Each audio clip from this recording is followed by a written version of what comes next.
Hello and welcome to a very special episode of the Clinical Update podcast, the podcast that brings you thought-provoking clinical education from MIMS Learning that you can fit into your busy life. I'm Rhiannon Ashman, Deputy Editor at MIMS Learning, and today I am, as they say, on location at MIMS Learning Live South at the ILEC Conference Centre in London.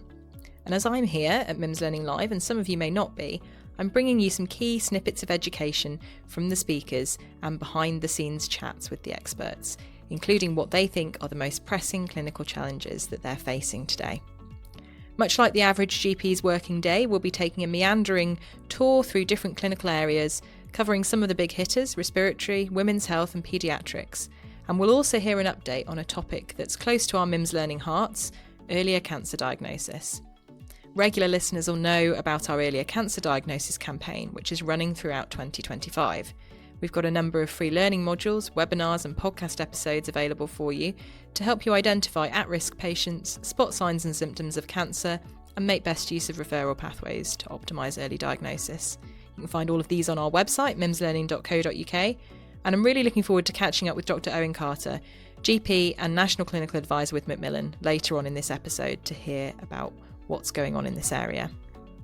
I'll also be speaking to GP and NHS England South West Clinical Co-Lead for Respiratory, Dr. Steve Holmes, about how to apply the new British asthma guidelines in practice, Dr. Olivia Hum, GP and accredited menopause specialist, about menopause and breast cancer, and Dr. Justin Penner, paediatric infectious diseases consultant at St Mary's Hospital in London, about, paediatric infectious disease. And we'll hear from some of your peers and colleagues who are at MIMS Learning Live today on the issues that are most pertinent to them in general practice at the moment.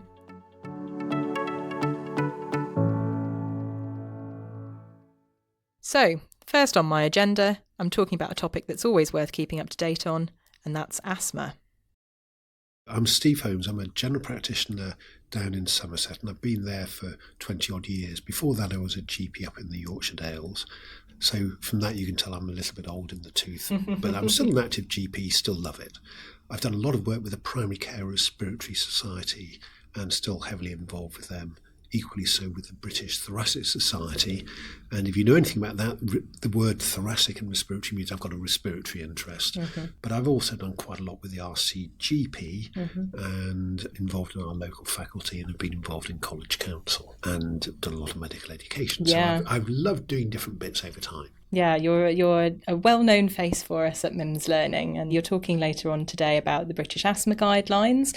But I wanted to sort of ask you more generally at first about what are the sort of hot topics in respiratory at the moment? What are the kind of main clinical challenges that you're facing, and how's that different to how it's been in the time of that you've been practicing? I think that's a really good question, and I think the hot topics are very similar to a lot of other areas when you distill them down. I think the first hot topic is getting the diagnosis right. And one of the complexities with respiratory is that it's not just a straightforward blood test. It's more than 7.4, so it must be. It's often about using a good clinical history examination, putting bits together to make that picture of an appropriate diagnosis. So that's one of the hot topics. The other one is getting effective treatment into the patient, and one of the demands we have with inhalers is patients haven't really improved on their inhaler technique in the studies over the last 35, 40 years, despite the effort we've put in. We've got to rethink that and try and make a difference there. That's all straightforward. What about the disease hot topics? Well, there's the asthma guidelines that came out in November, produced for the first time the BTS signed the Scottish Intercollegiate Guideline Network and NICE together to give us truly British asthma guidelines now. That's important. There's been updates to GOLD, the COPD strategy and reports that come out on an annual basis. A lot of my GP colleagues have increased access to imaging CT scans now, and one of the ways around that is trying to ensure that we make sure that we pick up those diseases early. That one of the things we're really good at in primary care. I can keep rattling on. We've got FeNO coming through, fractional exhaled nitric oxide, a very good test for asthma, one of the main rocks now for making that asthma diagnosis. About a third of practices have it, 2/3 don't. We need to be writing to the Integrated Care Board saying, what are you doing about it? When are we going to get it if we don't have it in our area? You could keep going on. There's so much going on, but exciting. And I think probably one of the best things behind that is virtually all of these are demonstrating and showing that we're improving patient care over time and getting better patient outcomes. So returning then to the topic of your presentation today, the asthma guidelines, and you mentioned earlier about the importance of the fact that they're joint guidelines, and that's the first time that they've been published as joint guidelines between those agencies. What would you say are the kind of the top line messages for GPs to take away from those guidelines? I don't think there's anything hidden about the asthma guidelines. It's great we've got a national guidance now, and again it concentrates on getting the diagnosis right and thinking about how we get the treatment right for the long term. Probably the big changes diagnosis wise, well, it's based on about 500 or 600 pages of analysis, which is summarised in the 90-page guidelines into about 2 pages, which explains the rationale for why we've moved towards using fractional exhaled nitric oxide ideally, or blood eosinophils, if we suspect it because of the history, and then there's a pathway after that for other tests to be organised. And it's all quite straightforward on that website, but it gives a very clear rationale as to why we're doing it. From the point of view of the treatment, probably the big thing there, and remember the guidance doesn't cover all of asthma. It doesn't cover huge amounts around acute asthma. It doesn't cover a lot about primary and secondary prevention. That will come later on. But from the point of view of actual treatment, there's a big move away from regular use of inhaled corticosteroids on their own with a short-acting beta agonist, and certainly away from the use of as required salbutamol. But as a lot of people say, well, the maintenance and reliever therapy we've had going now probably since about 2006, so it's hardly new. And the anti-inflammatory reliever, that is where we use an ICS, inhaled corticosteroid, and a long-acting beta agonist, LABA, as required in mild disease, is something we've had around for about 8 years now in the evidence. So is well it going established. to be a big change to practice then? I think it is, because people are going to get a single inhaler, easy to explain. Please use this as you need to. If it gets bad, I want you to use it morning and night, and then as you need to. Rather than having to say, I've got this inhaler for this and this one for this. And sometimes it's a different technique with this one to this one. So lots of areas for confusion. I think the other thing is a lot of patients over time get very used to what they're taking. But most of the people I see in real life are happy to change. And if I go back to 20 odd years ago or so, mobile phones have dramatically improved in 20 years. I don't see many patients still using just their home phone. Hanging onto their bricks, The same is true of technology with televisions. Not many are still using a black and white television. So most of our patients are happy to move and change with the times. We've just got to get the message right to them to encourage them to do that. And so earlier on you were saying about the difficulties around patient education and inhaler technique not really improving. So is this going to be, hopefully a big change in terms of improving that? I think the opportunity is there. I think if we're using one inhaler device that the patient can use, that's much better than 2 that they might use, but they're not quite sure which one and which technique to use. So that gives us a big scope for difference there.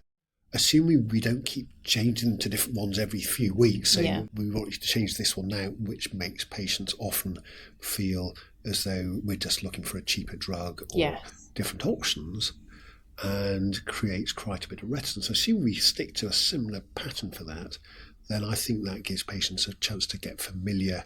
They'll realise it makes things better for them. We'll have a lot less exacerbations. And what will happen is one of the main aims from this, like in the GINA strategy that was produced, the global asthma strategy and report, we're trying to reduce death. And sadly, the last person that I was asked to investigate, a child aged 8 to 11 in Somerset, died having used 36 blue inhalers in the previous year, when good control would probably be less than 1. Under 2-3 paediatricians under their GP practice, a lot of people knew that was happening, but nobody was taking action to make a difference. Gosh, yeah, that's quite shocking, isn't it, really, that had got to that stage. And it was really a case of it not being identified, that the control was not good. You're talking about sort of not moving patients from inhaler to inhaler. What criteria would you, if you're starting somebody on an inhaler, how do you decide where you're going to start, what you're going to start them on? I can't just write them a letter, say, use this one. And if we think about any healthcare professional, we're expected to be professional. We have duties either as a doctor, a pharmacist, a nurse, physio, to stick to the standards set by the profession. And they virtually all include sharing decisions with patients, informing patients and getting involved there. So it can't be us saying, I know best, you have this one. If we're discussing it with the patient, we're probably looking between two different options. By and large, the dry powder devices require a stronger, more rapid inspiration, and the pressure meter dose inhalers need a slower and steadier inspiration. So you can ask people to see how quickly they can breathe in, or how slowly, or how they would prefer to breathe in if they were using an inhaler. If they breathe in very quickly, over a second or so, they're probably looking at a dry powder device. If they like a nice leisurely breath in, they're probably thinking more about a pressure meter dose inhaler. So that's one consideration. There are things around other attributes they may have. Remember, if their vision isn't good and there's two inhalers that look roughly the same, we've got to make sure that's safe. Some people have disabilities in their hands, and that can make using certain inhalers difficult. We've got to think through those sort of issues. People who've had a stroke and can't put their mouth round an inhaler aren't going to get a good seal that's going to enable the drug to get in. So lots of straightforward, real holistic simple things assessment. we do. The other sorts of things to think through are the global impact of the inhaler. Am I looking at something which has potentially damaging gases that will be released, or am I looking for something that there's been an awful lot of plastics and other chemicals used to produce the inhaler? So we are trying to make sure we protect the planet where we can. But what's really important, probably the most fundamental, is does the patient understand, feel happy, and is happy to take the inhaler? If we can get that right, if we can share that decision, which is true of every medication. We know that diabetes, heart disease, lots of patients don't take the medication. We've got to work at talking with them to understand their concerns, understand what they expect from their disease, and work with them to say, I now know why you're telling me to do this. I'll do it. I'm happy. You've convinced me. No problems. Brilliant. Thank you very much, Steve.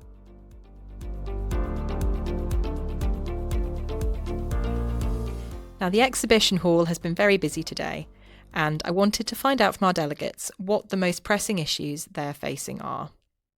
Hi, I'm Mary, a salaried GP in West London.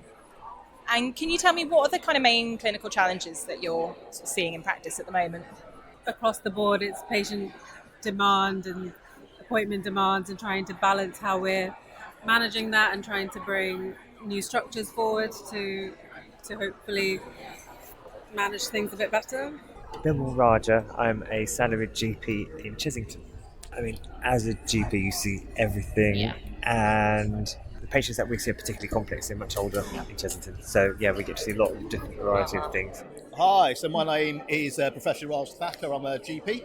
I'm also the president of the Primary Care Cardiovascular Society, and I've been chairing one of the meetings here at MIMS Learning Live. Lovely to see you, Raj, a familiar face for us at MIMS Learning. Yeah. Could you tell me what are the kind of main clinical challenges that you're facing at the moment? What are you seeing a lot of in practice? Wow, so that's a huge question, Big right? question. So we're seeing an increased delta between demand and supply, lots of more complex multimorbidities, people coming in with lots of questions, lots of informed patients now. And I think that provides a huge challenge for us in primary care, and also the explosion of guidelines. And then how can you translate the evidence and the guidelines to the patient in front of you? So all of these challenges make life really difficult for us in primary care, but also really exciting. We have a CVRM stream today, and CVRM is not really an acronym that I had heard about 5 years ago. Maybe I was asleep, but that idea of like the, this collection of conditions and comorbid conditions and stuff seems to be, it's really important now. Look, I mean, if you think about the patient in front of you, most patients have multiple long-term conditions. So there was a Lancet paper in 2012 97% of people with heart failure have another long-term condition. Patients with diabetes often have CKD, often will have heart failure. Patients also with CVRM may have COPD, for example, as well. So to take the patient in a holistic way is really important. It's nicer for the patient, and of course it's more cost effective and time effective for us in primary care, and therefore we need to be thinking differently about patient care now, thinking about them more holistically rather than single disease silos, and that's something that we see across many conferences, and certainly we saw it today here at MIMS Learning Live. Thank you so much, Raj. It's been great to talk to you as always. So I'm Dr. Ravi Ramanathan. I'm the GP advisor for MIMS and MIMS Learning. Lovely to see you, Ravi, today. How are you enjoying the conference? Yeah, it's been very good. Very good variety of speakers, very good variety of topics. Also, the introduction of the business stream, I think, is quite interesting and proving to be quite popular. I'm here in my capacity giving some appraisal advice as a long-standing appraiser, and I've had some very interesting discussions. And things have changed recently on the appraisal front, haven't they? You did a podcast episode with us recently about that. Yes, yeah. So there's a new GMC good medical practice guidance, and obviously the appraisal process is based on that, and that was only released in January of this year, introducing lots of new concepts such as kindness into the appraisal process. So yeah, it's been a bit of a change. And on a clinical front, what are the main issues that you're seeing in practice at the moment? Frailty is a big issue, and also there's going to be a lot of shift from secondary care to primary care coming in the next 3 or 4 years. I think the health secretary's talked about it today, so that will be another interesting and challenging area for primary care.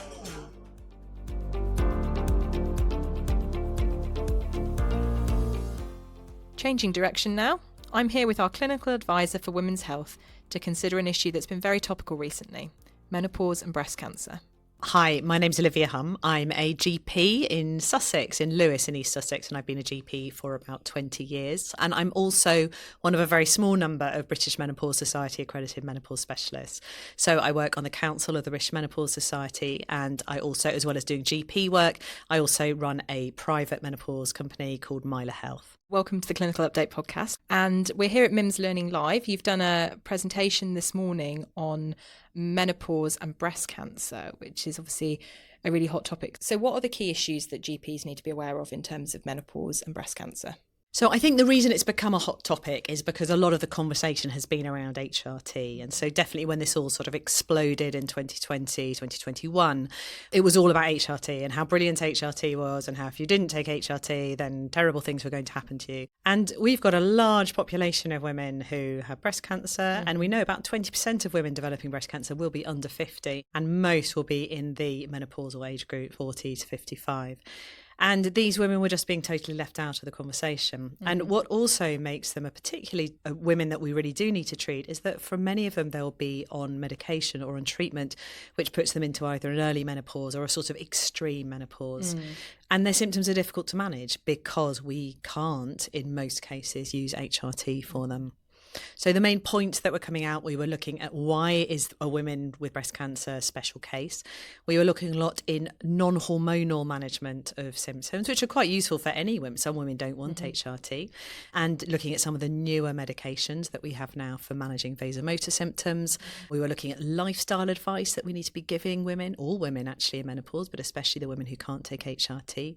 And then we were looking at the controversy around use of vaginal estrogen, which has now been, the NICE guidance has now supported use of vaginal estrogen in women with breast cancer, in most women with breast cancer. It's still quite controversial, so we went through that a bit as well.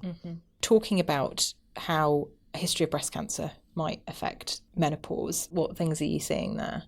So we're seeing a lot of women, so both privately and in the NHS, who've had breast cancer. And if there's one thing I could just plug, it's this amazing charity called Menopause and Cancer, which I work with, just doing sort of podcasts and education for them. And so if any GPs listening to this and they do have patients, especially young patients who've experienced menopause, we do courses that are free and we do meetups. And so for a lot of these women feel very alone. It's very, having your ovaries removed at 32 or something makes you very different from all of your friends. And often you'll be the only person who's gone through this. Yeah. So this is what the charity does.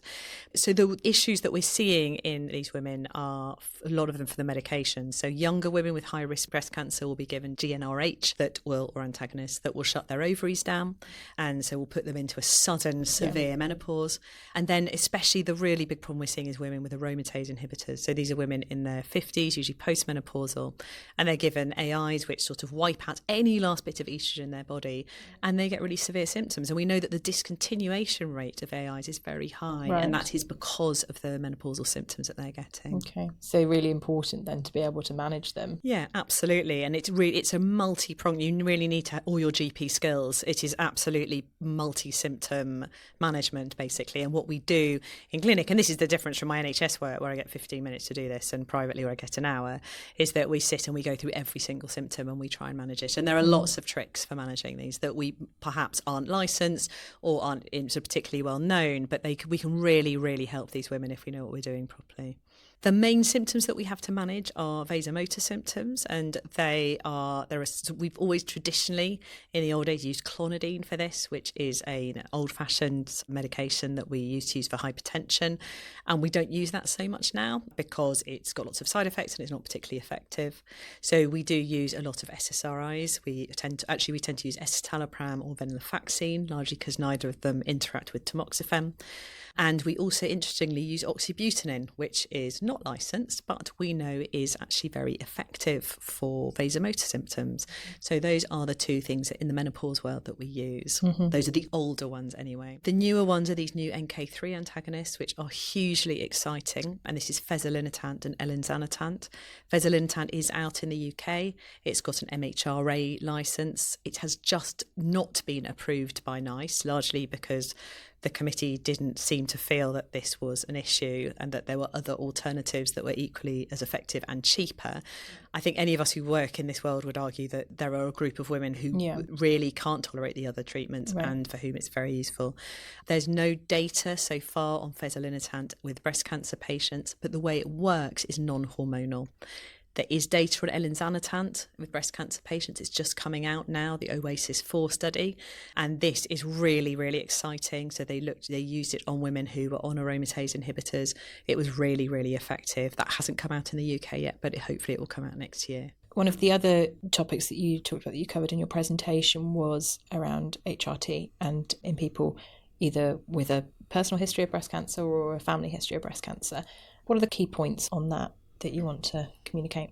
So with a family history of breast cancer, so we, especially at the beginning of the kind of menopause revolution, we'd see a lot of women who'd been denied HRT because they had a family member with breast cancer. And often many women don't want to take it. They've seen a family member go through it. I think one of the really key points for GPs is if someone has had one family member with breast cancer who is over 40, that does not put the patient in a high risk group. So they are considered to be the same baseline risk as anyone else. Right. So we would have no qualms at all about putting them on HRT. Where it becomes a bit more complex is the higher risk. So NICE classifies people into 3 groups. There's the low, moderate and high risk. So high risk are the BRCA women. These are the genetic women who have lots of people in their family who have young breast cancer or ovarian cancer. These are quite rare, actually. I think in a surgery of 30,000, we probably got 1 or 2, so they're rare. And then there's this whole sort of moderate risk group. And these are the sort of, I think it's the kind of, we think there might be a genetic link, but we're not sure group. So for instance, and there's a whole list, if you want to look at the NICE guidelines for familial breast cancer, there's a whole list of women who should be referred. And the reason to refer these women to the family history clinic is because they will get extra mammograms. So they'll often be getting extra mammograms annually till 50 or 60. Now, what the current thinking of is these women are at higher risk of breast cancer. The question is what does HRT do to that risk? And we don't know. And I think sort of my impression is that we think it possibly adds on a little bit of extra risk and possibly the same risk as any other woman taking HRT. but their baseline risk is very high. So as a percentage of their baseline risk, it's tiny. So most women know that they're living with this baseline risk. They're living with this risk and feeling rubbish from their menopausal symptoms. And a lot of them will say, well, my risk is so high anyway, I don't really mind taking a bit of extra HRT. And you will be supported by that if you do that as a GP. That will be supported by what other people are doing, essentially. But these are the women who would ideally benefit from seeing a proper menopause specialist.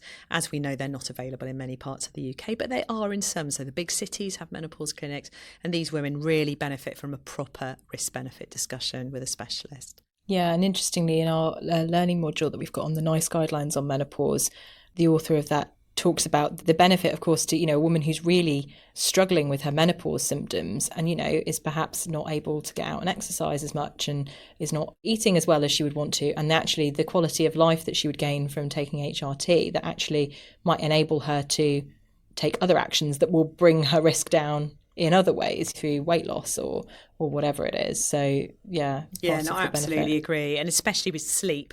So sleep is one of the major things that we see in women who've had cancer, and poor sleep we know has significant impacts on weight and on cardiovascular risk. And so a lot of the women we find, they take HRT, they feel better, they exercise more, they make healthier food choices, their quality of life has improved. And because of this, there is an allowance in the guidance for women who have had breast cancer to have HRT. However, so what the BMS guidance says is in exceptional cases, on discussion with an oncologist and a menopause specialist, you can use HRT when other alternatives have been tried and when the symptoms are severe and disrupting quality of life. And I think it's all this move away from paternalistically saying to women they can't have things. What we're doing is saying to people, these are the risks and benefits, let's help you make an informed choice. This doesn't mean, however, what some clinics do and just tell people it's all okay, don't worry, there's no danger. There is only one trial that looked at this, the HABITS trial, and that did show a significant increase in breast cancer recurrence, the use of HRT for women who'd had breast cancer. And unfortunately, we cannot even reassure the estrogen receptor negative breast cancers because we know that their risk of recurrence is in the contralateral breast with an estrogen receptor positive cancer. So unfortunately, they're not safe either. However, these are women that need a proper specialist discussion, because for many of them, they will say to me, my menopause symptoms are worse than the cancer treatment. They are worse than anything I've been through. I cannot live like this. I think people are worried about getting sued, but the fact is, if you have had a proper risk-benefit discussion with someone, no one is going to be able to sue you for that. It is supported by guidance. Yeah. Are there any other, any other topics around menopause and breast cancer that we should cover off? Vaginal estrogen is a really interesting topic. I think particularly it's an issue in these women because aromatase inhibitors give women terrible vulvovaginal symptoms. And it's not just the vulvovaginal symptoms, it's the urinary symptoms as well. So it's constant urine infections or a constant feeling that they're about to have a urine infection, getting up at night a lot to pee, to the urinary urgency are really, really disruptive to people's lives. And they're a common reason for discontinuation. And the other thing is what it does to women's abilities to have sex. So their libido has already been hugely disrupted by going through cancer treatment. Often they've had surgery. There's all sorts of things going on. And then sex becomes painful and uncomfortable. And a lot of the women we see have had to stop having sex altogether, which has hugely impacted on their relationship and their real need for closeness and intimacy. So this is really worth asking about because we've got good data that shows that women won't tell us about these things. We need to ask about them. And also what we now have is low-dose estrogen preparations, so things like Blissel and Imfagis that are low-dose estriol. There is good data that shows that the amount of estrogen going into the bloodstream from these is minimal. And so NICE now supports, especially in estrogen receptor negative tumours, that women should be given vaginal estrogen. And our local oncologists are fantastic at that. They always ask women, they are prescribing this or sort of asking us to prescribe. So we would really say to GPs, again, look at the new NICE guidance, really try and treat these. Moisturisers and lubricants are all very well, but they're not going to reverse the underlying problem. So these women need estrogen. Brilliant. Thank you very much, Olivia. So I'm pleased to be speaking now to Dr. Justin Penner, who I have to say wins my award for my favourite presentation title from today's event. My name is Justin Penner. I'm a pediatric infectious diseases consultant at Imperial College. I work at St. Mary's Hospital in Paddington. My main research and clinical interest is in perinatal infections, so mostly congenital infections, but I also do the gamut of pediatric infections as well. And the title of my presentation was Childhood Bugs and Drugs. And so how did your interest develop in pediatric infectious disease? Yeah, so I knew right from kind of my initial medical school early training that infectious diseases was what I enjoyed. I like the diagnostic conundrums that come with infectious diseases. I like the fact that we don't own a body system and that we have to think of the kind of holistic approach. And we often diagnose non-infectious things as well. I find it quite interesting. It marries my love of geography and travel because we see a lot of infections from abroad. The world where we're taking a One Health approach and where we see interconnectedness with people in a globalized world, with people who are interacting more and more with animals and climate change. Really, I think infectious diseases, in particular pediatric infectious diseases, will really be at the forefront in the coming decade. And you've just given a talk at MIMS Learning Live, which is where we are now.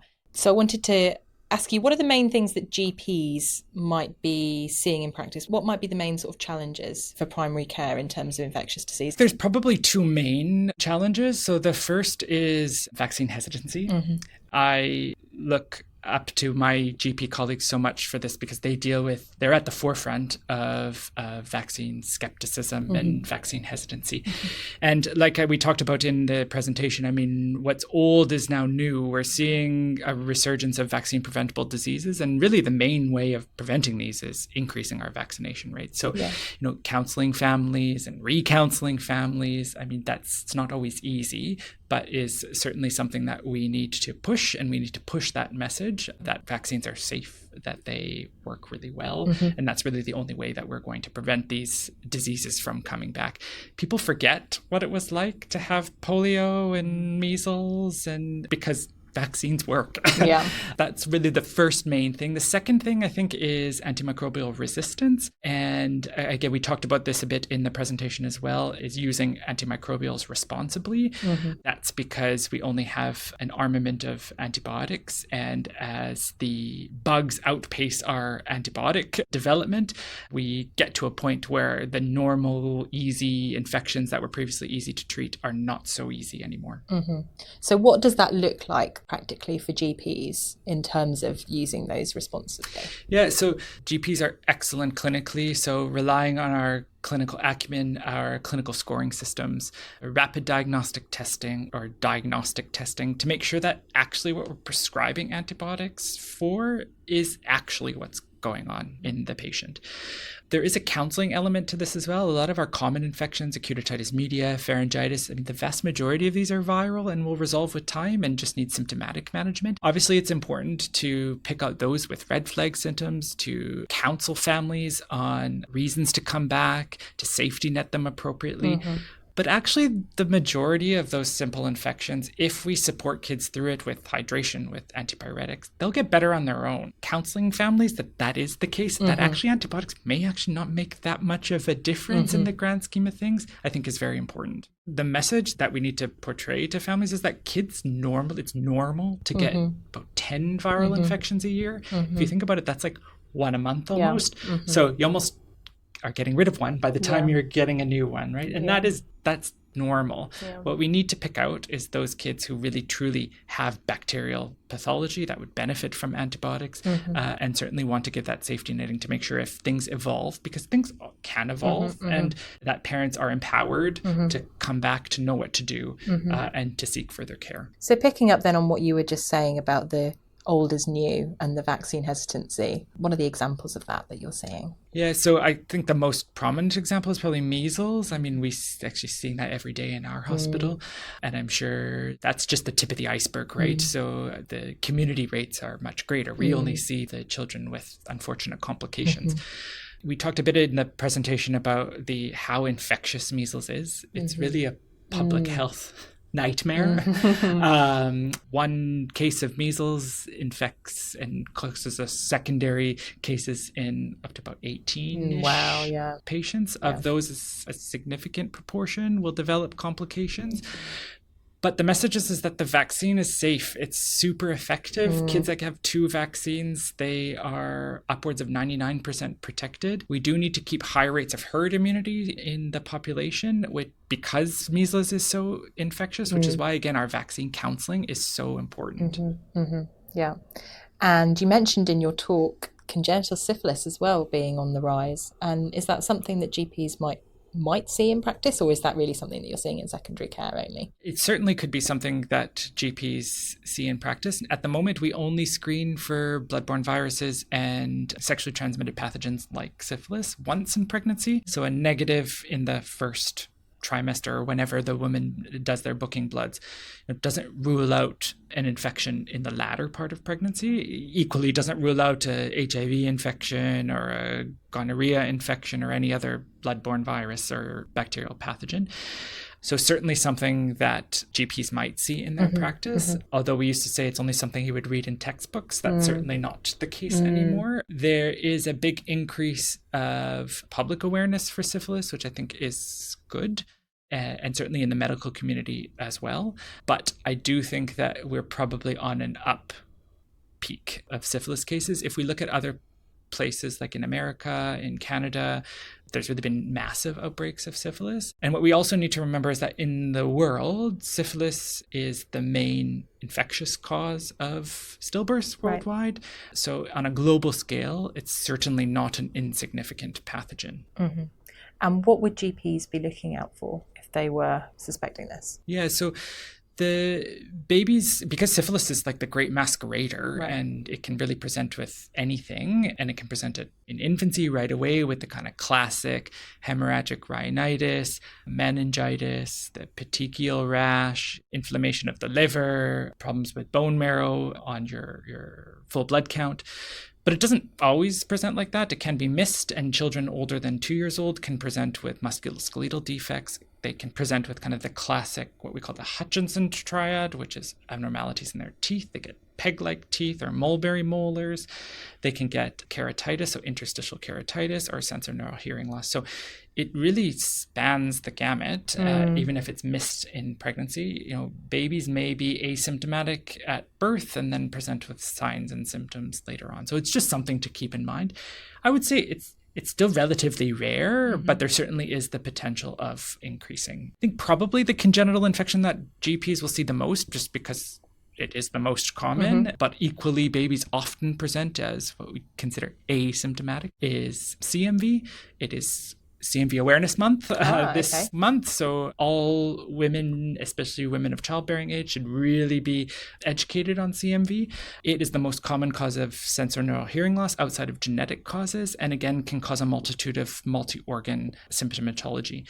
It is the most common virus that no one's ever heard of before, and it has simple interventions like washing your hands when you're pregnant, particularly if you have a toddler or an older child still in nappies.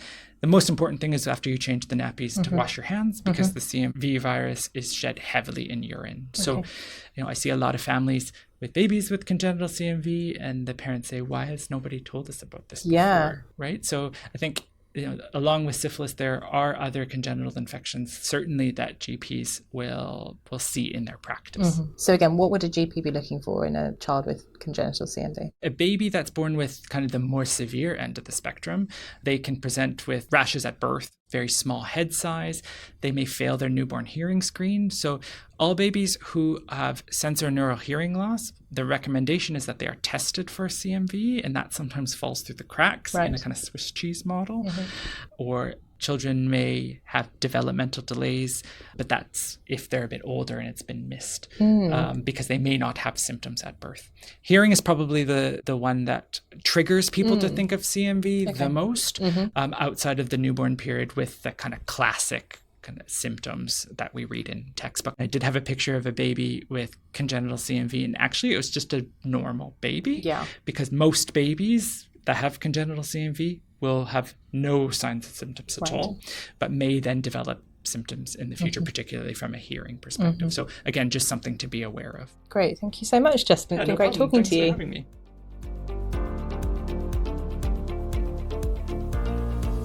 I mentioned at the top of this episode that MIMS Learning's editorial campaign for 2025 is focusing on earlier cancer diagnosis.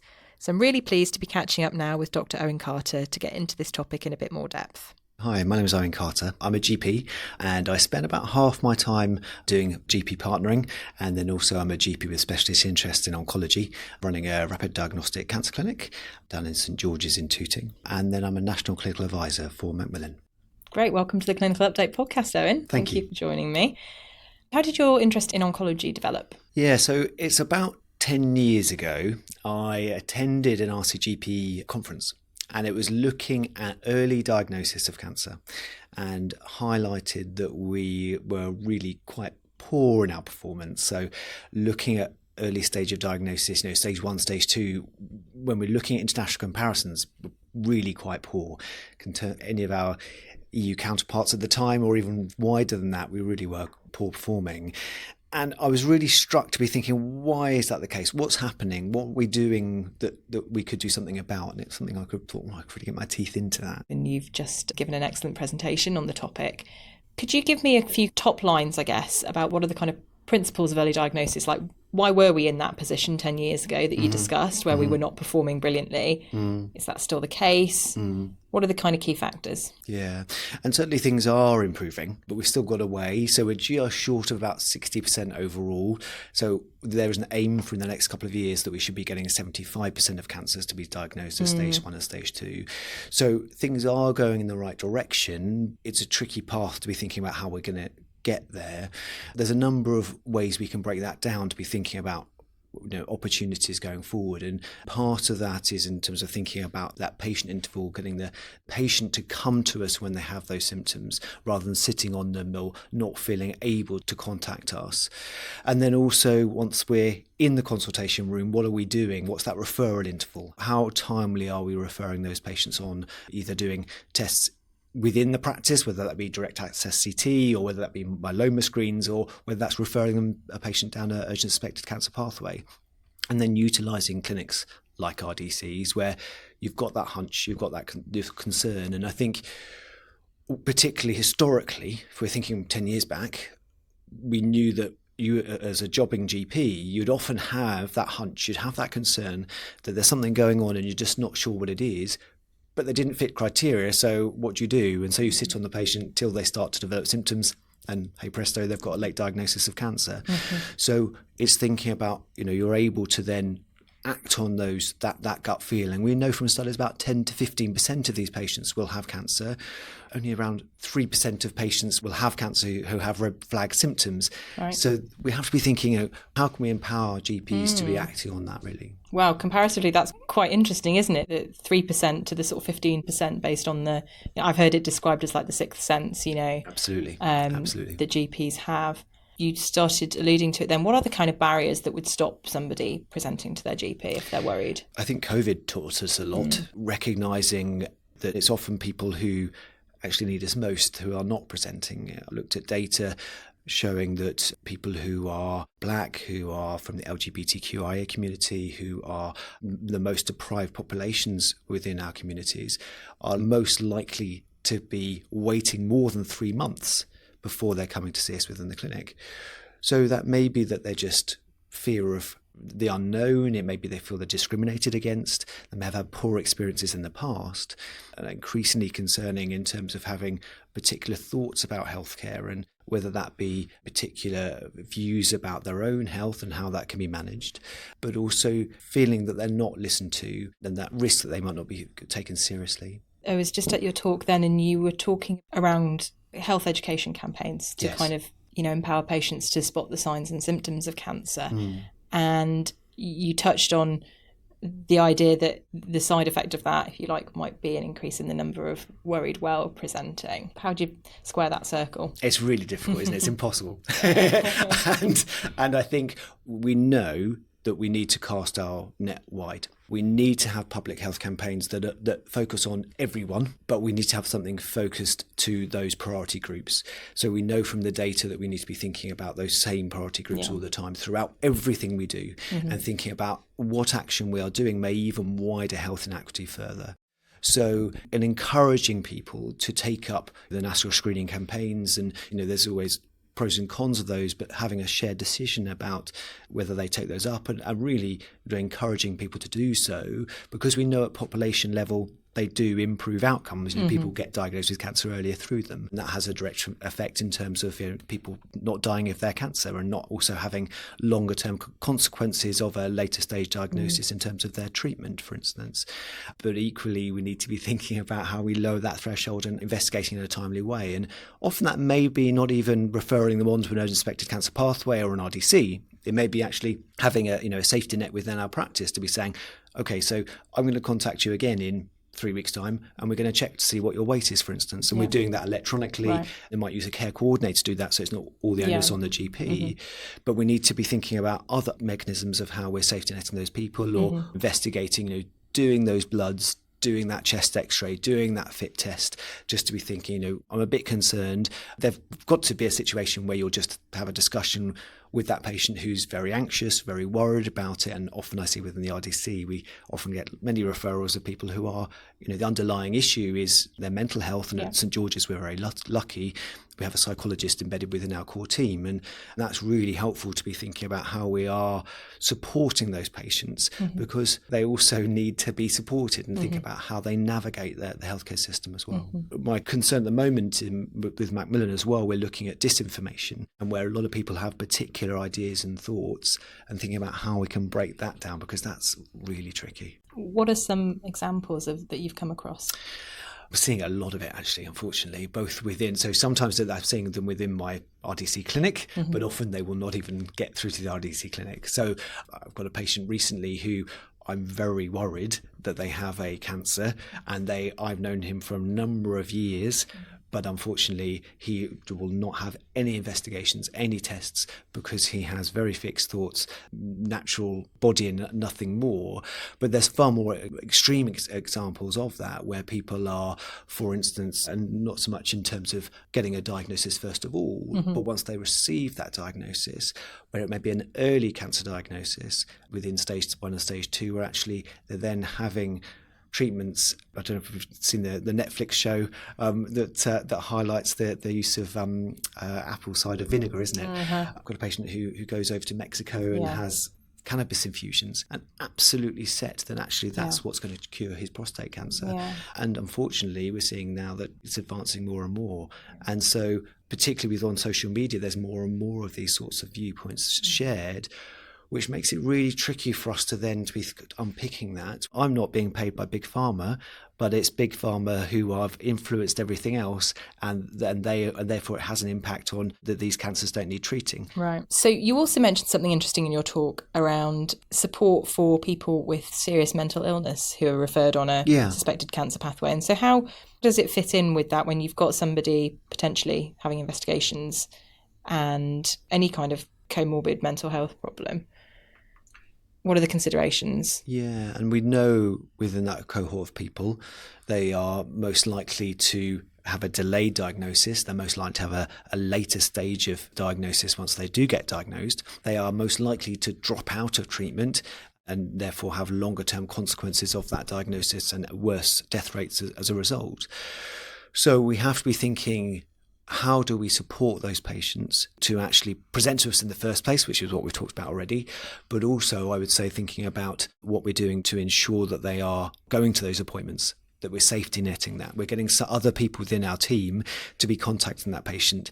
It can be tricky though, particularly with trust. So if you get a care coordinator who doesn't know that patient, then that's going to be very difficult if they're just going to phone them and say, what's going on. So often having that as a person of trust, and actually we're looking at funding and we're about to go live with a project in southwest London where we have a peer support program. So people who have experienced that themselves will be introduced to that person, that patient, and they'll also have access to an MDT, including a mental health nurse, and have close links with the rest of the MD2 as well as primary care, which I think is key that we're kept alongside with that as well. So it's thinking about how we can support that person in a different way that we haven't done before, rather than just going, I can think of many cases where I've got patients with SMI that I've referred on an urgent suspected cancer and that they have either dropped out of treatment or they've taken multiple attempts to get them in. And I can think of one patient in particular where I referred them back into the urgent suspected cancer pathway, I think 3 times in total, because they kept on DNAing. And we've got to be thinking, if someone is DNAing, why are they DNAing? Not to be going, oh, well, it's patient choice and nothing more than that.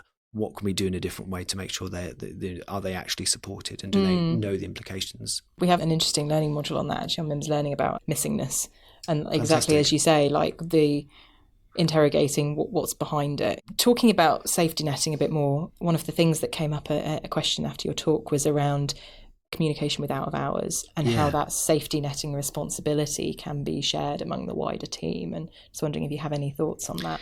Yeah, and it's an issue I came against a few years ago because we were concerned that this patient potentially had a cancer. They wanted to refer them down the old 2-week rule pathway, and they didn't feel they were able to. We do need to be thinking about how we can empower our out-of-hours colleagues to be acting on it when they've got a concern. We had a discussion in the presentation, didn't we, in terms of thinking, who is the onus to do that? Mm-hmm. Often what we want to do is we want to make sure that us within primary care are aware of what's going on, and we can follow things up. So just as what we're talking about, to be, if they're not attending, is there a process within our practice that is actually making sure that they are attending and they are being followed up? My concern is if out of hours is doing an urgent suspected cancer pathway referral and it's just not acted on, or the patient doesn't turn up, or what safety net mechanisms are there? So I think the onus has to be shared, and I think that's important. There are solutions, and again we looked at within South West London about how the communication between 111 and other out of hours services was with primary care, and thinking about particularly what the solution we made was actually that if there was a urgent suspected cancer pathway referral, then a dedicated administrator within their team would contact the GP practice the next working day, and they had a deputy that would do that if that failed as well, and that it was the GP practice who then referred, rather than that risk in terms of it being then lost to follow-up. Whatever the solution is, there needs to be a solution, rather than, as was said in the talk, in terms of it being the risk of it's just not acted on. And again, where we know that people who are presenting through out of our services, definitely through A&E as well, are most, they're more likely to have a cancer, and they're more likely to have a late stage diagnosis of their cancer. So they are, again, another priority group. Thank you so much, Owen, for talking to us. It's been really fascinating, and thank you again for speaking at MIMS Learning Live. I really enjoyed your talk. Absolute pleasure. Thank you for having me. And that's it for today's special episode of the Clinical Update podcast from MIMS Learning Live South. If you enjoyed this episode, do look out for some bonus content featuring each of today's guests. You can hear Dr. Holmes' sage advice on respiratory conditions in pregnancy and how to manage wheeze in young children. Dr. Hum and I have a fascinating conversation about how the menopause landscape has changed in recent years and what GPs can do to upskill themselves to keep pace with the changing times, as well as some key pointers on managing early menopause. And Dr. Carter talks in more depth about whether over-investigation or over-diagnosis are issues in oncology, safety netting, and why the future of cancer diagnosis is bright. So go to mimslearning.co.uk for all of this bonus content and more. And while you're there, don't forget that you can claim CPD credits and download your certificate for listening to this podcast. My thanks to Dr. Steve Holmes, Dr. Olivia Hum, Dr. Owen Carter, and Dr. Justin Penner, as well as all the members of the primary care teams who've generously shared their thoughts with me today. Thanks to Jude Owen, who's produced this episode, and thanks of course to you for listening. I hope you'll join us again next time.